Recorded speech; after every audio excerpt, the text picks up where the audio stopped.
Chapter 22.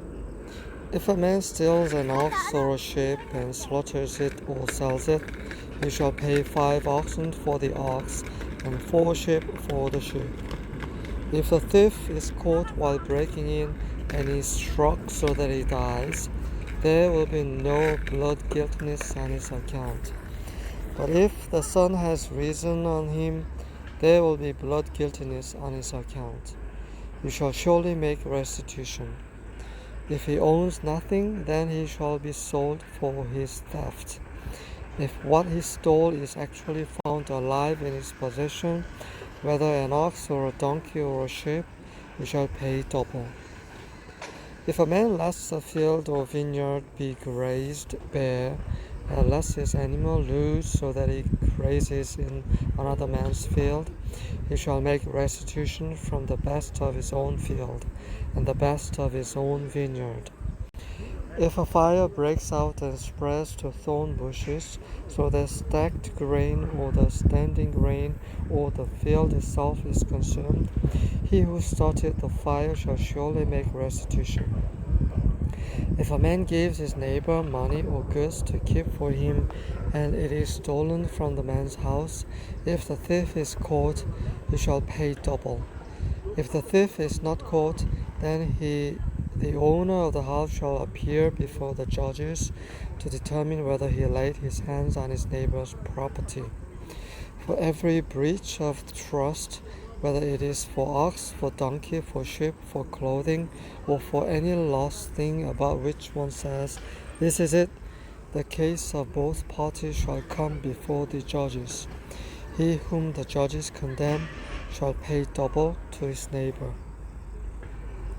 If a man gives his neighbor a donkey, an ox, or sheep, or any animal to keep for him, and it dies, or is hurt, or is driven away while no one is looking, an oath before Yahweh shall be made by the two of them, that he has not laid hands on his neighbor's property, and his owner shall accept it, and he shall not make restitution.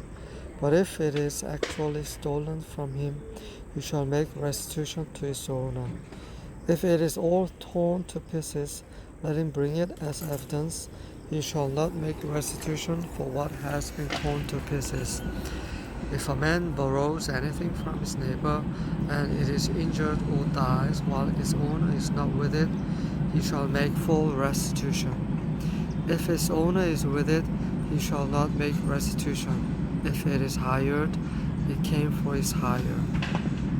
If a man seduces a virgin who is not engaged and lies with her, he must pay a dowry for her to be his wife.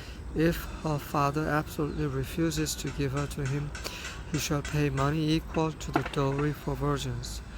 You shall not allow a sorceress to live. Whoever lies with an animal shall surely be put to death.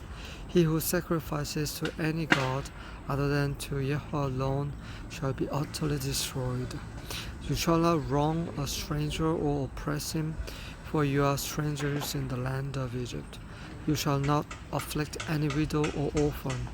If you afflict him at all, and if he does cry out to me, I will surely hear his cry, and my anger will be kindled, and I will kill you with the sword, and your wives shall become widows, and your children fatherless.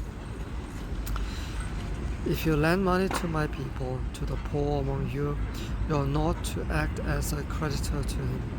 You shall not charge him interest. If you ever take your neighbor's cloak as a pledge, you are to return it to him before the sun sets, for that is his only covering. It is his cloak for his body. What else shall he sleep in? And it shall become about that when he cries out to me, I will hear him, for I am gracious. You shall not curse God, nor curse a ruler of your people. You shall not delay the offering from your harvest and your vintage. The firstborn of your sons you shall give to me. You shall do the same with your oxen and with your sheep. It shall be with its mother 7 days. On the 8th day you shall give it to me. You shall be holy men to me.